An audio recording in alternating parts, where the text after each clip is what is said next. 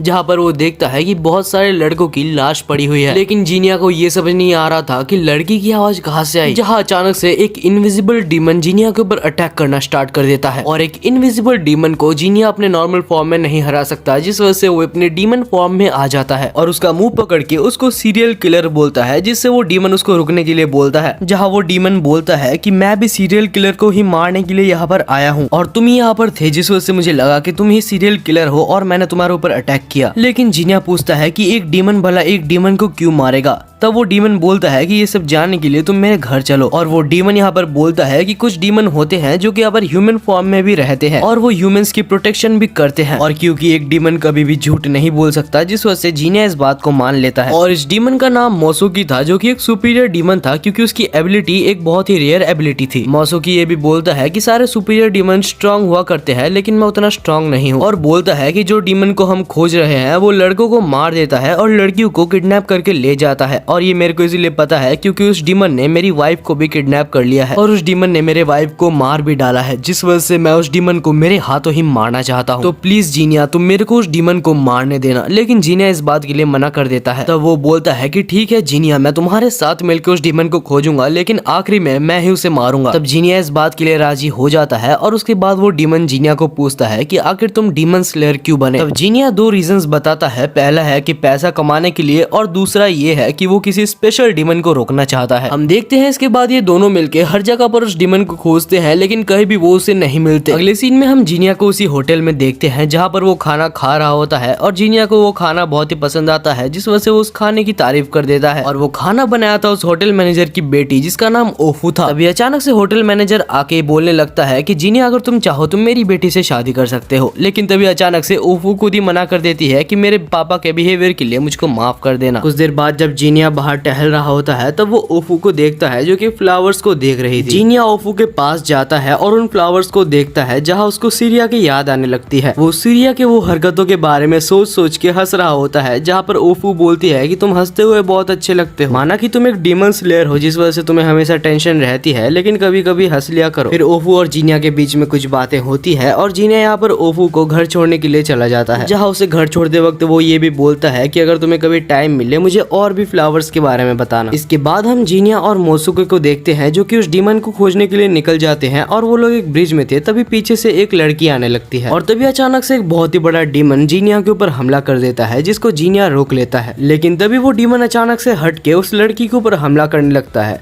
तभी मोसुके यहाँ पर आ जाता है और उस लड़की को बचा लेता है और वो डीमन अब यहाँ से भागने लगता है, जहाँ पर मोसुके अपनी इनविजिबिलिटी एबिलिटी का यूज करके उसके पीछे चला जाता है। और हमें ये दिखाया जाता है कि जीनिया ने जिस लड़की को बचाया था वो कोई और नहीं नात्सु थी, जो कि यहाँ पर 3 साल बाद जीनिया से मिल रही थी। जीनिया पूछता है कि आखिर तुम इतनी रात को यहाँ पर क्या कर रही हो। तब नात्सु बोलती है कि मैं अपनी पापा की शॉप में मदद कर रही थी, तभी इस डीमन ने मेरे ऊपर हमला कर दिया और मैं अकेले नहीं, यहाँ पर मेरे साथ जेनजी भी है। वो तो अच्छा हुआ कि जीनिया तुम यहाँ पर थे। तभी जेनजी यहाँ पर आ जाता है और वो जीनिया को देख के बहुत ज्यादा खुश हो जाता है। वो यहाँ पर जीनिया को देख के बोलता है कि अगर तुम एक डीमन को खोज रहे हो तो वो डीमन शायद ये पास वाले टेम्पल में हो सकता है, क्योंकि उस टेम्पल से हर रात एक लड़की की मरने की आवाज आती है। दूसरी तरफ हमें मोसुके को दिखाया जाता है, जो कि उस डीमन का पीछा करते करते उसी टेम्पल में चला गया था, जहाँ उस डीमन को देख के उसको अपनी वाइफ की याद आ जाती है और उसे बहुत ज्यादा गुस्सा आ जाता है। वो डीमन बैठ के यहाँ पर एक लड़की को खा रहा होता है। तभी मोसुके अपनी इनविजिबिलिटी पावर का यूज करता है और उसके ऊपर अटैक करता है, लेकिन उससे पहले ही उस डीमन को ये अटैक सेंस हो जाता है, जिस वजह से वो डीमन यहाँ पर मोसुके के ऊपर हमला कर देता है और मोसुके यहाँ पर बहुत ही गंदी तरीके से इंजोर्ड हो जाता है। मोसुके भी रो रहा होता है क्योंकि वो अपनी वाइफ का बदला नहीं ले पाया, उससे पहले ही वो मर जाएगा। लेकिन तभी जीनिया टेम्पल में आ जाता है और मोसुके भी जीनिया को देख लेता है और मोसुके यहाँ पर जीनिया से ये वादा लेता है कि तुम मेरे बदले उस डीमन को मार दोगे, जहाँ जीनिया उसको वादा करता है, लेकिन उसका पावर भी उससे मांग लेता है। हमें पता चलता है कि जीनिया के अंदर वो पावर्स है जो पावर्स उसने सबसे पहले डीमन से लड़के ली थी, और वो पावर चाहे तो किसी भी डीमन की पावर्स को अपने अंदर एब्जॉर्ब कर सकती है, जिस वजह से मोसुके के मरने से पहले वो अपने इनविजिबिलिटी पावर जीनिया को दे देता है। दूसरी तरफ हम उस डीमन को देखते हैं जो कि एक और लड़की को लाके खाने लगता है। हमें पता चलता है कि वो डीमन यहाँ पर ये सब इसीलिए कर रहा है ताकि वो अपनी ह्यूमन फॉर्म में वापस से लौट लौट सके और लड़कियों को मार के खाने के बाद वो ये सब शायद से कर सकता है, जिस वजह से वो यहाँ पर सारे लड़कियों को मार के खा रहा है। अभी अचानक से यहाँ पर जीनिया जाता है और उसका एक हाथ को काट देता है। वो डीमन उसको देख लेता है, जहाँ पर उसको मारने की कोशिश करता है, लेकिन जीनिया यहाँ पर उससे बच जाता है और इसके बाद जीनिया उस डीमन के सिर को ही उड़ा देता है। मरने से पहले जब जीनिया उस डीमन को उसके सबको मारने का रीजन पूछता है तब वो डीमन रो रहा था और जीनिया को कुछ कहने की कोशिश कर रहा था, लेकिन जीनिया कुछ भी नहीं समझ पाता। असल में ये डीमन और कोई नहीं मोसुके की वाइफ होती है, जहाँ कुछ लोगों ने उसको मिल के मार दिया था और उसके बाद वो एक डीमन में कन्वर्ट हो गई थी और वो वापस से ह्यूमन फॉर्म में ट्रांसफॉर्म होकर मोसुके के पास जाना चाहती थी, जिस वजह से उसने सबकी जान ली। दूसरी तरफ हम जीनिया को देखते हैं जो कि मोसुके की वाइफ की यादों में उसके कातिलों को देख चुका था। दूसरी तरफ हम उन्हीं तो कातिलों को देखते हैं जो कि एक और दूसरी लड़की का फायदा उठाने की बात कर रहे थे, लेकिन तभी जीनिया वहां पर पहुंच जाता है और एक ही वार से उन दोनों का सिर काट देता है, जिस वजह से मोसुके का भी बदला यहाँ पर पूरा हो जाता है और अब जीनिया अपने मकसद को पूरा करने के लिए और आगे बढ़ने लगता है।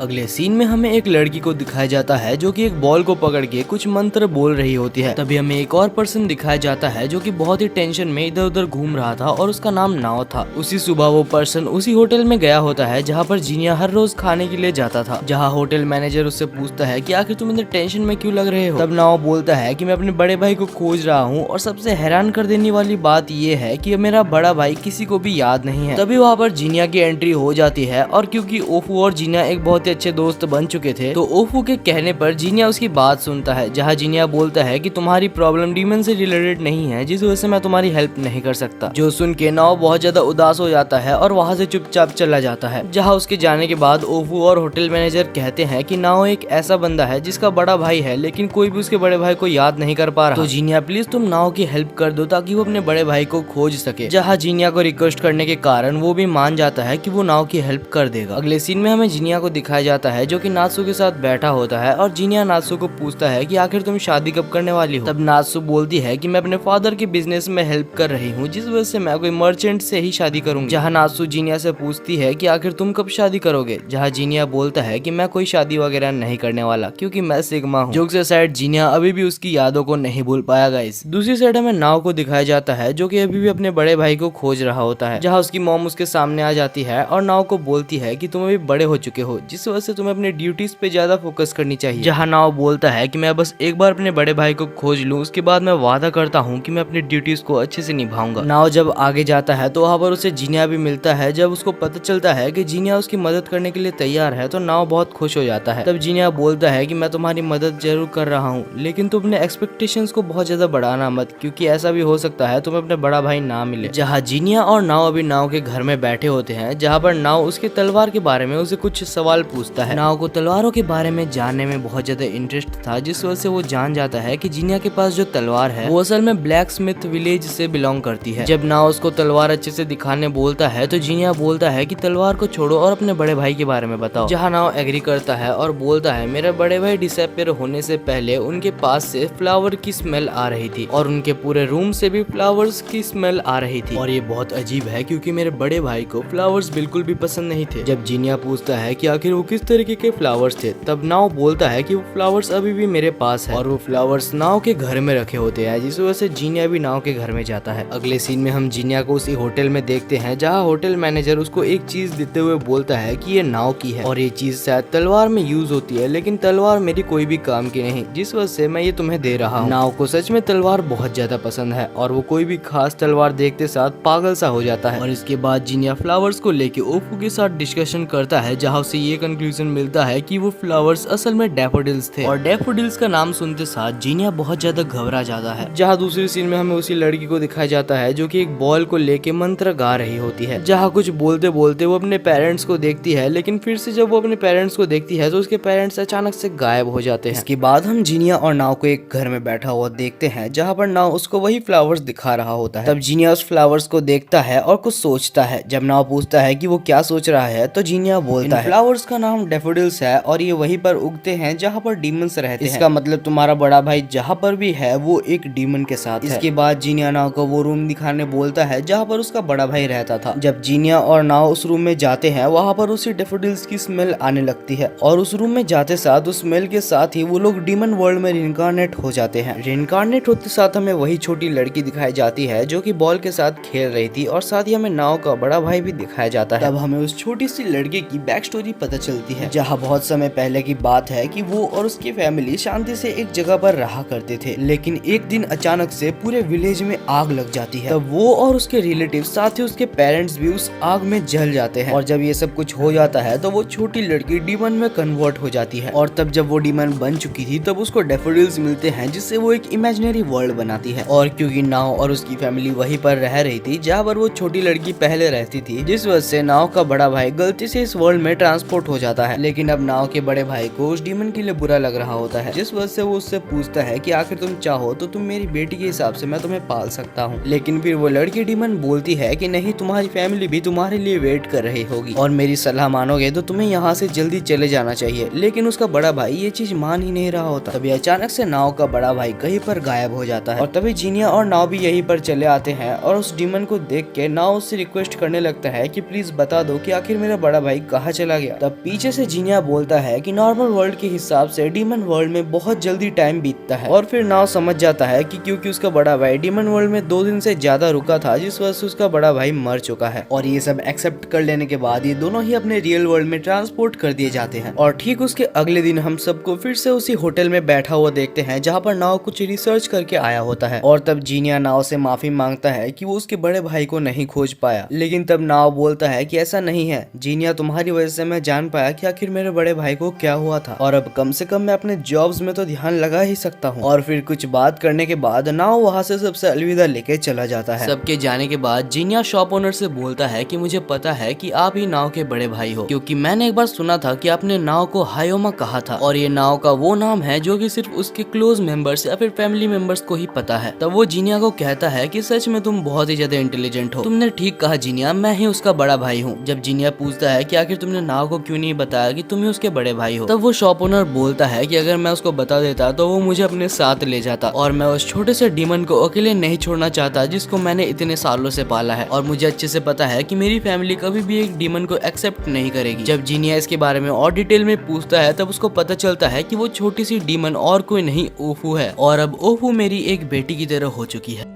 अगले सीन में हम जीनिया के फादर को देखते हैं जो कि उसको एक फोटो दिखा रहा होता है और कहता है कि ये फोटो एक्चुअली श्रापित है क्योंकि जिस भी इंसान ने इस फोटो को बनाया था वो मर चुका है और साथ ही ये फोटो जिसके पास जा रही है वो मरता जा रहा है, जिस वजह से सबको लग रहा है कि इस फोटो में एक डीमन अटैच है। जिस वजह से जीनिया, मैंने तुम्हें बुलाया है, अगर ऐसा कुछ है भी तो उसको ठिकाने लगाया जा सकता है। और जीनिया भी इसके लिए मान जाता है क्योंकि उसका गोल यही है कि वो सारे डीमंस को मार दे। और इसके बाद जीनिया ओफू के होटल में चले जाता है खाना खाने के लिए जहाँ पर जेंजी भी आया होता है, जहाँ जेंजी भी उसको उसी शापित फोटो के बारे में बताता है। हमें पता चलता है कि जेंजी भी उसी फोटो के बारे में रिसर्च कर रहा है क्योंकि उसको जीनिया की मदद करनी है, जिस वजह से जेंजी जगह जगह जाके इन्फॉर्मेशन कलेक्ट कर रहा होता है और वो उसी इंसान के पास भी चला जाता है जिसने इस फोटो को बनाया था। तब जेंजी जब उसके घर जाता है जिसने ये पेंटिंग को बनाई थी और ये अफवाह भी फैल रहा था कि जिसने इस पेंटिंग को बनाया है वो मर चुका है, जहाँ पर जेंजी देखता है कि आखिर वो मरा नहीं था, वो बस बीमार था। जहाँ वो बुढ़ा आदमी बोलता है कि मेरे ज्यादा एज की वजह से मेरे को बुखार हो गया है। और जब जेंजी यहाँ पर उससे थोड़ा और इन्फॉर्मेशन निकालवाने की कोशिश करता है उसको पता चलता है कि मोटोहारू नाम के एक बंदे ने, जो कि कदोनो विलेज से बिलोंग करता है, उसने इसकी फोटो बनवाने के लिए बोली थी। जहाँ जीनिया खुश हो जाता है और मोटोहारू के बारे में सोचने लगता है कि आखिर कैसे जब जीनिया छोटा था तो मोटोहारू उसको चीजें सिखाया करता था। फिर वो एक पास्ट को याद करता है जब मोटोहारू मारा जा रहा था, जहाँ हम देखते हैं मोटोहारू, सीरिया और जीनिया को, जहाँ कदोनो विलेज की गॉडेस मुसीबत में थी और मोटोहारू उसको बचाने के लिए जा रहा था। इनकेस अगर कोई डाउट है तो वो गॉडेस मोटोहारू की वाइफ ही थी। जहाँ मोटोहारू लड़ने से पहले जीनिया को बोलता है कि सीरिया का हमेशा ख्याल रखना क्योंकि मुझे नहीं पता कि आखिर मैं जिंदा लौट पाऊंगा या नहीं। और फिर मोटोहारू अपने वाइफ को बचाते बचाते वहाँ पर मारा जाता है। फिर प्रेजेंट में हमें जीनिया को दिखाया जाता है जो कि उस आदमी से बोलता है कि मोटोहारू और कोई नहीं, मेरा मुंह बोला डैड। ये सुन के वो बूढ़ा आदमी तो बहुत खुश हो जाता है और बोलता है अगर तुम्हें इस डीमन पेंटिंग के बारे में जानना है तो इस स्टोरी को सुनो। फिर हमें एक पास्ट की स्टोरी बताई जाती है जहाँ पर यही बूढ़ा आदमी एक जवान पेंटर हुआ करता था। जहाँ नया नया वो कदोनो विलेज में आया होता है ताकि वो अपनी पेंटिंग बिजनेस को स्टार्ट कर सके। कुछ समय बाद उस पेंटर के पास मोटोहारू आता है और उसको एक पेंटिंग बनाने का वर्क दे जाता है, और जहाँ ये पेंटिंग और किसी की नहीं, मोटोहारू की वाइफ जो कि एक गॉडेस थी उसी की थी, और मोटोहारू अपने वाइफ की निशानी के हिसाब से इसको बनाना चाहता था। लेकिन जब जीनिया पूछता है कि ये तो अच्छी बात है कि वो अपने वाइफ की निशानी के हिसाब से बना रहे हैं, लेकिन इस पेंटिंग को आकर डीमन पेंटिंग क्यों कहते हैं, तब वो बूढ़ा आदमी कहता है हाँ इसकी भी एक खास वजह है। मुझे ये स्टोरी जानने को मिली है कि जब मोटोहारू छोटा हुआ करता था तब उसकी वाइफ जो कि एक स्टोर में काम करती थी, और तब से मोटोहारू की उसके साथ पहचान है, और मोटोहारू उसको यहाँ पर चिढ़ाने के लिए डीमन डीमन कहा करता था। इस वजह से जब मोटोहारू ने उस पेंटिंग को बनाया तो उस पेंटिंग का नाम उसने डीमन पेंटिंग रख दिया था। और मुझे असल में नहीं पता कि आखिर ये डीमन पेंटिंग को कैसे तुम लोग शापित बोल रहे हो, क्योंकि मुझे नहीं लगता कि ये पेंटिंग कभी भी शापित हो सकती है। जीनिया यहाँ पर इन्फॉर्मेशन कलेक्ट करने के बाद अपने फादर के पास जाता है और वहाँ बैठ के इस बारे में डिस्कशन करता है, जहाँ जीनिया बोलता है कि आपको बिल्कुल बेफिक्र रहने की जरूरत है क्योंकि यहाँ पर कोई भी डीमन नहीं है।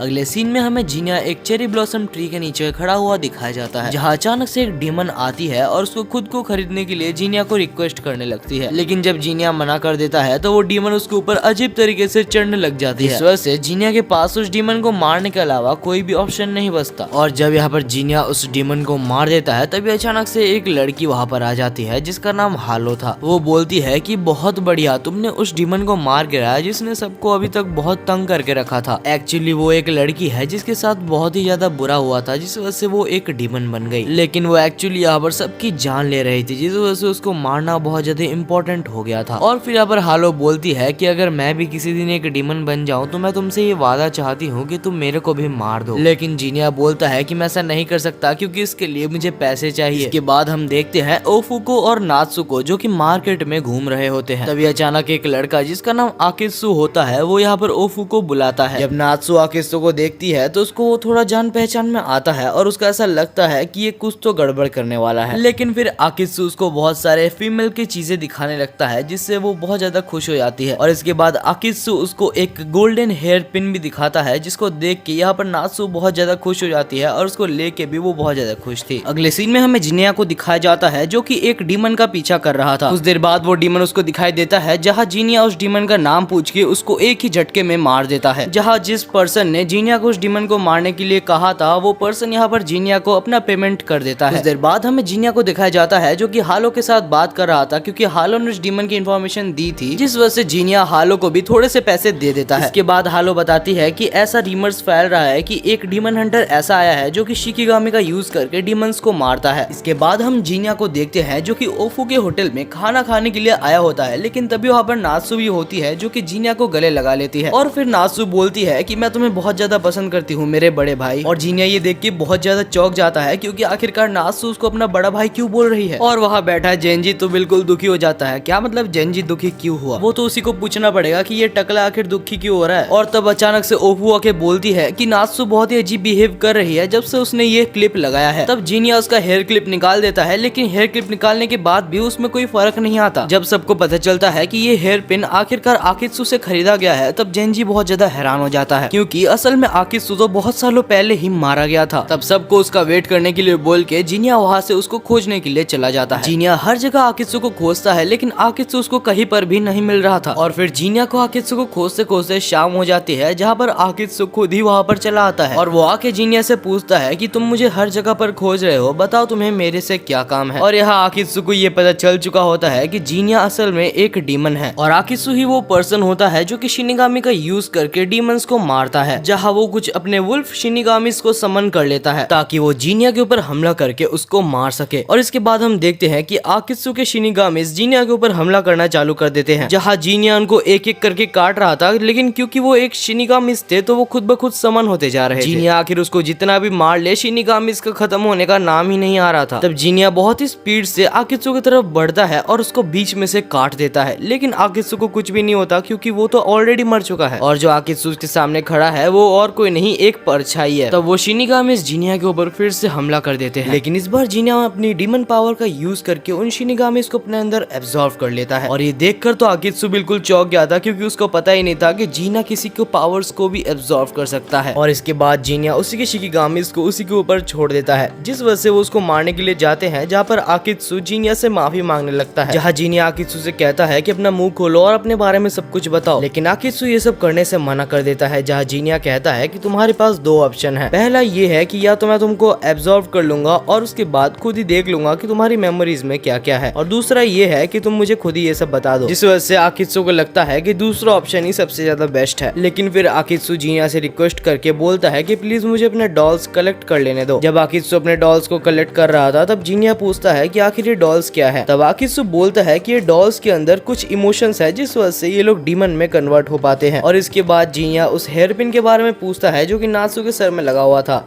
और उस बात को सुन के आकित्सु को सब समझ आ जाता है कि जीनिया आखिरकार उसको क्यों खोज रहा था। फिर वो जीनिया को कुछ बताता है जिससे यहाँ पर नात्सु ठीक हो जाएगी। इसके बाद जीनिया नात्सु के पास जाता है और कहता है कि मुझे माफ कर दो, मैं तुम्हारा बड़ा भाई नहीं हूँ, मैं सुजुने को भी नहीं बचा पाया और मैं अपनी माँ को भी नहीं बचा पाया। लेकिन तब नात्सु उसको समझाते हुए कहती है ऐसा नहीं है, आपने हमेशा उनकी हेल्प करने की कोशिश की थी, मुझे पता है कि आप बिल्कुल भी बुरी इंसान नहीं हो, जिस वजह से मैं आपको बहुत ज्यादा पसंद करती हूँ। और इसके बाद हम देखते हैं कि जीनिया यहाँ पर नात्सु को वही स्टिक देता है जो कि शॉप ओनर ने दी थी, और जैसे ही जीनिया वो स्टिक उसको देता है तो नात्सु बहुत ज्यादा खुश हो जाती है। और नात्सु इतना ज्यादा खुश थी कि वो अपनी हेयर पिन को खोल देती है और उसके साथ स्टिक को मर्ज कर देती है, और जैसे ही ये दोनों मर्ज होते हैं वो एक गोल्डन बर्ड में कन्वर्ट हो जाता है। वो चीज देखने में सच में बहुत ज्यादा खूबसूरत लग रही थी, और वो खुशी खुशी आसमान में उड़ जाता है। जैसे ही वो चीज उड़ती है, नात्सु यहाँ पर बेहोश हो जाती है और जीनिया के ऊपर गिर जाती है। हालांकि ये सब प्लान आकित्सु का ही होता है, क्योंकि उसी ने बताया था कि ये सब करने से नात्सु की प्रॉब्लम ठीक हो सकती है। इसके बाद जीनिया आकित्सु को पूछता है कि आखिर ये बर्ड उड़ के कहाँ गया होगा, जहाँ आकित्सु बोलता है कि ऐसी बर्ड्स अक्सर वहीं पर उड़ के जाती है जहाँ उन्हें रहना सबसे ज्यादा पसंद है। और सब ठीक हो जाने के बाद आकित्सु वहाँ से जा रहा होता है, जहाँ पर जीनिया उससे पूछता है तो क्या तुम मेरे जैसे एक डीमन को छोड़ के जाना चाहते हो, जहाँ आकित्सु बोलता है कि हाँ मुझे तुम बुरे डीमन तो नहीं लगते, लेकिन ये चीज का जरूर ध्यान रखना कि हो तो तुम एक डीमन ही, जिस वजह से तुम्हारे ऊपर बहुत सारे खतरा आगे आ सकते हैं, तो जीनिया तुम्हें थोड़ा सा संभल के रहना होगा। इसके बाद सीन चेंज होता है और हमें सब कुछ नॉर्मल दिखाया जाता है, जहाँ नात्सु शर्मा रही होती है क्योंकि उसको वो सब यादें याद होती है जो कि उसने जीनिया के साथ की थी। और ये सब जानने के बाद तो जेनजी उसको बहुत ज्यादा चिढ़ा रहा था, जहाँ पर उसको एक मुक्का पड़ जाता है, और नात्सु अभी भी समझ नहीं पा रही थी आखिर वो जीनिया का सामना कैसे करे। दूसरी तरफ हम जिंता को एक श्राइन में देखते हैं, जहाँ पर वो अपने ओल्ड मेमोरीज को याद कर रहा था, और उसे ये याद होता है कि उस श्राइन का नाम जिंता श्राइन रखा था, और वो ये सुन के बहुत ज्यादा इमोशनल हो जाता है, क्योंकि ये काम कदोनो विलेज के चीफ नहीं किया होता है, ताकि जिंता को अगर कभी एक अपनी घर की जरूरत पड़े तो वो उस श्राइन को अपना घर कह सके। अगले सीन में हमें नाव को दिखाया जाता है, जिसके पास हार्लोट आके खड़ी होती है, क्योंकि वहाँ पर बहुत जोर से बारिश हो रही थी, और अपना नाव उसको देखते साथ हार्लोट के ऊपर फिदा हो जाता है और उसको चुपके से बार बार देखने लगता है, लेकिन हार्लोट उसको पकड़ लेती है, जिस वजह से नाव उससे माफी मांगता है और हार्लोट हंसने लगती है। वो दोनों बात कर ही रहे थे, तभी नाव को दूर कहीं पर एक परछाई दिखने लगती है जो कि उसको अपने भाई की तरह दिख रही थी। लेकिन जब हार्लोट उस परछाई को देखती है तो वो बहुत ज्यादा डर जाती है, क्योंकि वो परछाई उसको कुछ और ही दिख रही थी। और उसके अगले दिन भी कुछ ऐसा ही होता है, जहाँ पर फिर से बारिश हो रही थी और दोनों यहाँ पर ही फंस जाते हैं, और दोनों बात कर ही रहे थे कि फिर से वो परछाई नाव को दिखने लगती है जो कि उसको अपने बड़े भाई की तरह ही लग रही थी। लेकिन हार्लोट को कुछ और ही लग रहा था, जिस वजह से वो फिर से डर जाती है और नाव उसको प्रोटेक्ट करने के लिए उसके सामने आ जाता है, और जैसे ही नाव उसके सामने आता है तो वो परछाई खुद ब खुद गायब हो जाती है। ये सब नाव को कुछ भी समझ नहीं आ रहा था, जिस वजह से नाव जीनिया के पास जाता है और जीनिया को ये सब बातें बताता है। जीनिया बहुत सारी इन्फॉर्मेशन भी कलेक्ट करता है, और जब भी वो उस डीमन को मारने के लिए जाता था तभी बारिश हो जाती थी और वो डीमन बच जाता था, जिस वजह से वो बहुत ज्यादा टेंशन में था। तब वहाँ पर ओफू आती है और बोलती है कोई बात नहीं, तुम एक दिन वो डीमन को जरूर पकड़ लोगे। अगले सीन में हमें दिखाया जाता है कि नाव भी वहीं पर आ जाता है, और नाव आके सबको बोलता है कि हार्लोट मेरे को पसंद आ गई है, तो मुझे बताओ कि आखिरकार मैं हार्लोट को कैसे इम्प्रेस कर सकता हूँ। जहाँ नात्सु बोलती है कि तुम्हारे और हार्लेट के बीच में बहुत ज्यादा डिफरेंस है तो तुम ये चीज को तो भूल ही जाओ। लेकिन नाव को तो हार्लेट से बिल्कुल सच्चा वाला प्यार हो चुका था, जिस वजह से उसको कुछ भी करके हार्लेट चाहिए था। ये डेडिकेशन देख जेनजी तो सच में बहुत ज्यादा खुश हो जाता है और उसको अपना प्लान बताता है, जहाँ बहुत सारे गुंडे हार्लेट के ऊपर हमला कर देंगे, लेकिन तभी नाओ आके उसको बचा लेगा और हार्लेट उसके प्यार में गिर जाएगी। लेकिन तभी ओफू और नात्सु मना कर देते हैं और कहते हैं कि आखिर जेनजी तुम इतने बेकार आइडिया कहाँ से लाते हो। इसके बाद हमें बहुत दिनों बाद का सीन दिखाया जाता है, जहाँ पर नाओ अभी नात्सु के स्टोर का मैनेजर बन चुका था, जिस खुशी में वो सबको पार्टी देना चाहता था और वो यहाँ पर वाइन खरीदने के लिए जाता है। उसके साथ जिनिया भी गया होता है, जहाँ पर वो नोटिस करता है कि ये वाइन जो कि यहाँ पर बहुत ज्यादा पॉपुलर हो रही है, ये एक नई वाइन है जो कि अभी अभी रिसेंटली स्टोर में आई है और सब लोग इस वाइन को बहुत ज्यादा खरीद रहे हैं, जिस वजह से जिनिया और नाओ भी इस वाइन को खरीद लेते हैं। और इसके बाद जब वो लोग पार्टी करने बैठते हैं तो यहाँ पर नाओ उस वाइन को पीते साथ ही थूक देता है, क्योंकि वो बहुत ज्यादा कड़वा था। और जिनिया भी जब उस वाइन को पीता है तो उसको वो वाइन थोड़ा सा अजीब लगता है और वो सोचता है कि आखिर सब लोग इस वाइन को कैसे पी रहे हैं। अगले सीन में हम हार्लेट और जीनिया को देखते हैं, जो कि एक ब्रिज के ऊपर खड़े थे। क्योंकि हार्लेट जीनिया को बहुत सारी इन्फॉर्मेशन ला के देती है, तो जीनिया हार्लेट से रिक्वेस्ट करता है कि वो इस पॉपुलर वाइन के बारे में कुछ पता लगाए। इस वाइन के अंदर कुछ अजीब सा नशा है कि अगर कोई एक आदमी उसको एक बार गलती से भी पी लेता है तो उसको इस वाइन का बहुत ही गंदा वाला नशा हो जाता है। और अभी नाव को इस वाइन की लत लग चुकी थी और हम देखते हैं कि नाव इस वाइन को पिए जा रहा था। और जीनिया एक डीमन है, जिस वजह से उसके ऊपर इसका नशा नहीं हुआ था। हम देखते हैं कि नाव यहाँ पर बैठ के वाइन पिए जा रहा था, जहाँ पर जीनिया और नात्सु उसके पास जाते हैं। लेकिन क्योंकि नाव वाइन के नशे में था, जिस वजह से वो यहाँ पर नात्सु को इधर उधर का बोले जा रहा था। जहाँ जीनिया नाव को रोकता है, लेकिन नाव यहाँ पर जीनिया के ऊपर ही हमला करने लगता है, जहाँ जीनिया को नाव को बेहोश करना पड़ता है। लेकिन नाव के बेहोश होते साथ ही बाकी जितने भी जन उधर बैठे थे सब जीनिया के ऊपर हमला करने लगते हैं। तभी एक आदमी नात्सु के ऊपर हमला करने लगता है, लेकिन तभी कुछ उड़ता हुआ आके नात्सु को बचा लेता है और हमें पता चलता है कि आकित्सु भी यहीं पर होता है, जो कि जीनिया की हेल्प कर रहा था। और इसके बाद जब नाव को होश आता है तो उसे पता लगता है कि आखिर उसने कितनी बड़ी गलती कर दी, जिस वजह से वो नात्सु से माफी मांगने लगता है। और नात्सु बोलती है, मुझे पता है कि तुम चाहकर भी मेरे बारे में कुछ बुरा नहीं सोच सकते, और क्योंकि तुम नशे के हालत में थे तो मैं तुम्हें कुछ बोल भी नहीं सकती, तो मैं तुम्हें माफ करती हूँ। इसके बाद हम जीनिया और आकित्सु को देखते हैं, जो कि बात कर रहे थे कि आजकल इस वाइन के लिए लोग एक दूसरे को भी मार रहे हैं। आकित्सु ये बोलता है कि मुझे पता चला है कि सिर्फ इधर ही नहीं और भी जगह पर इस वाइन को लेकर लड़ाइयाँ चल रही है, और शायद से मुझे एक लड़की के बारे में पता है जिसके पीछे इन सब का हाथ हो सकता है। इसके बाद दोनों उधर चले जाते हैं जहाँ पर ये वाइन प्रोड्यूस हो रही थी। लेकिन जैसे ही वो लोग वहाँ पर पहुँचते हैं तो वो देखते हैं कि जो इस वाइन को बना रहा था वो मर चुका है। तभी जीनिया और आकित्सु को ऐसा लगता है कि आस ही पास कहीं पर डीमंस है, क्योंकि उनको उनकी प्रेजेंस महसूस हो सकती थी। तभी दो डीमंस इनके ऊपर हमला कर देते हैं, जिसको आराम से दोनों मार देते हैं, और उन दोनों को ऐसा लगता है कि आखिर इस वाइन के पीछे डीमंस का तो हाथ नहीं। इसके बाद हम दोनों को ही ओफू के शॉप में देखते हैं, जहाँ पर नात्सु बोलती है कि मेरे पापा वो वाइन मांग रहे थे, जहाँ जीनिया नात्सु को बोलता है कि तुम्हारे पापा को मना कर दो कि ये वाइन ना पीने के लिए, क्योंकि हमें पता लगाना होगा कि आखिर ये वाइन कहाँ से आ रही है। तब नात्सु इस बात को समझती है और उसके पापा को ये वाइन नहीं देती। इसके बाद हम देखते हैं जीनिया, आकित्सु और हार्लेट को, जहाँ पर हार्लेट आई होती है कुछ इन्फॉर्मेशन लेके, जहाँ उसे ये तो नहीं पता चलता कि आखिर ये वाइन किस चीज से बनाई जा रही है और आखिरकार इसका रूट कॉज क्या है। लेकिन वो जीनिया को इतना बताती है कि ये वाइन एक बहुत बड़ी शॉप में बिकती है, और जीनिया शायद तुम उस ओनर को जानते हो, क्योंकि वो बोल रहा था कि तुमने शायद उसकी एक बार डीमन को मार के हेल्प की थी। और इसके बाद हार्लेट एक गोल्डन हेयर वाली लड़की के बारे में बताती है, जो कि ओनर के पास बार बार आती जाती देखी गई है। तब जीनिया को उसकी बहन के बारे में याद आता है, क्योंकि उसके बाल भी गोल्डन कलर के थे, और जीनिया को तो ये विश्वास भी नहीं हो रहा था कि इन सब के पीछे उसकी बहन हो सकती है। और गाइज इसी के साथ ये सीजन खत्म होता है। अभी तक इसका सीजन 2 नहीं आया, लेकिन इसका सीजन 2 आते साथ ही मैं इसका सीजन 2 भी आपके लिए एक्सप्लेन कर दूंगा। शायद अगले सीजन में हमें नात्सु वर्सेस उसकी बहन सुजुने का फाइट भी देखने के लिए मिल सकता है। तो तब तक के लिए आप इस चैनल को सब्सक्राइब कर लीजिए, ताकि मैं जब भी वो सीजन 2 की वीडियो डालूं तो वो आप तक जरूर से पहुंच जाए।